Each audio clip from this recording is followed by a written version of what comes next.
the Genghis Khan book, the Khan books that I'm probably going to do sometime in the next few years, will focus on just a 2 or 3 year span.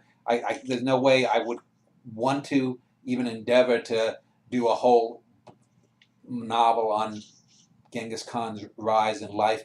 You Do know, you think something like that could be done though? oh, sure, The it could whole be Mongol done. I Empire? mean, I could do it if I was moved to do that. But since I've done big, expansive books, in order to do that, I would have to probably research a lot more. Whereas when you focus down, I'm going to have the accoutrements of the Mongol era there. But it's not something that's going to have to be historically accurate in terms of if I'm not going to go into extensive description of Mongol.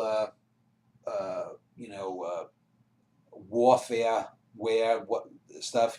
I'll have little bits here and there, but it's going to be about the relationships, and that's the way that with historical works it's best to go because you know you can look in history books for, oh, this is when the M27 repeating rifle was developed that helped conquer the West against the Apaches or something, but that Yeah, has no. poetry seems a very good vessel for condensing long terms of Yeah. years. American Imperium, for instance, it condenses like the whole history of America and then what could be possibly arising from America too.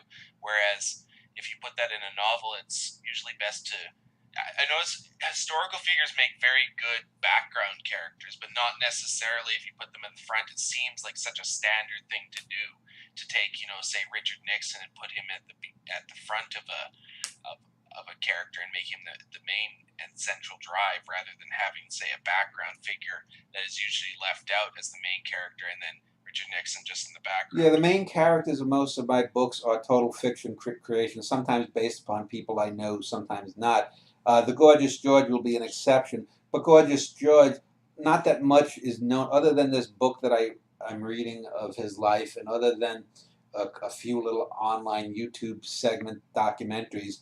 Not that much is known, so there's a good way to create an alternate Gorgeous George to what little is known, or it Just deepens. as a tangent, Dan, in Norwegian in the Family, you have several celebrities that are peppered throughout the whole of the narrative.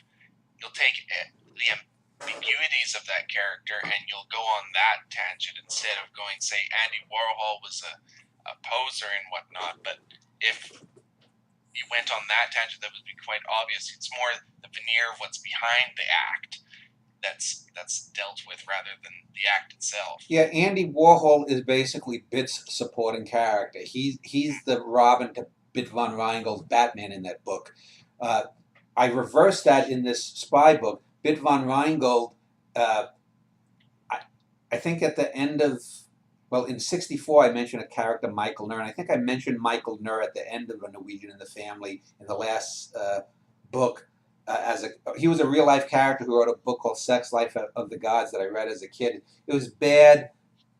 It was bad softcore porno, pulp fiction, and and he, so, but he's one of the main secondary characters in this book, in that he has 2 or 3 scenes where he's going through existential crises, where I'm using a bit of my own life worries in, and he's basically not been allowed to succeed nor fail because of Bit von Reingold, and he has a very tenuous relationship with Bit, who's totally oblivious to the things that this guy is going through. So Bit von Reingold is in this book basically to help define this Michael Nur character, who's a real world figure, whereas Bit is a total fiction.